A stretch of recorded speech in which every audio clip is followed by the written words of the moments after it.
दोस्तों, कई बार हम दूसरों को खुश रखने के चक्कर में अपनी खुशियां खो बैठते हैं और बड़ी बात तो ये है कि इन्हीं खुशियों के चक्कर में हम अपने भविष्य को भी दांव पर लगा बैठते हैं। दोस्तों, एक स्टोरी के माध्यम से मैं आपको ये बताना चाहता हूँ कि सबसे पहले उसे खुश रखो जिसे रोज़ तुम आईने में देखते हो।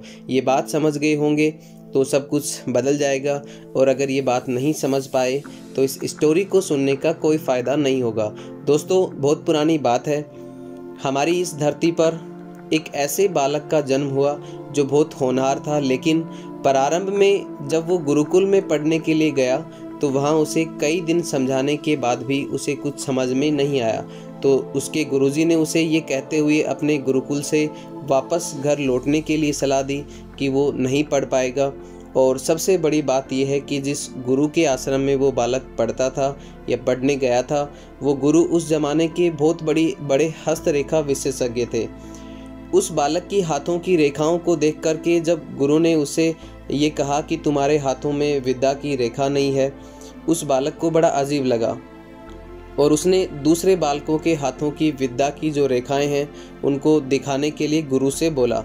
और गुरुजी ने जब उसे दूसरे बालकों के हाथों की रेखाएं दिखाई तो देखते ही देखते उसने पास रखा चाकू उठाया और उस चाकू से जैसे दूसरे बालकों के हाथों में विद्या की रेखाएं थी, उससे भी लंबी रेखा अपने हाथों में बना ली और कहा कि गुरुजी, अब तो मेरे हाथों में मैंने रेखा बना ली है, क्या अब भी मैं नहीं पढ़ पाऊंगा?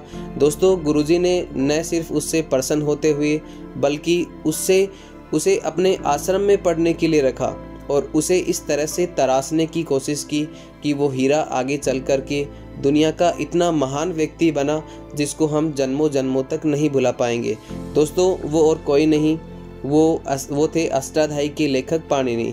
तो दोस्तों, आपके सामने जो छोटी छोटी बाधाएं हैं, इनको लेकर के नर्वस न हो, इनका मुकाबला करते हुए अपने आप को बदलने की कोशिश करें। और उम्मीद करता हूं दोस्तों, आप निश्चित रूप से इस बात से सहमत होंगे कि जिस दिन आपने अपने आप को खुश रखना शुरू कर दिया, उस दिन के बाद कोई भी परेशानी आपको परेशानी नहीं लगेगी, बल्कि ऑटोमेटिकली उसका समाधान आपके सामने आएगा। धन्यवाद।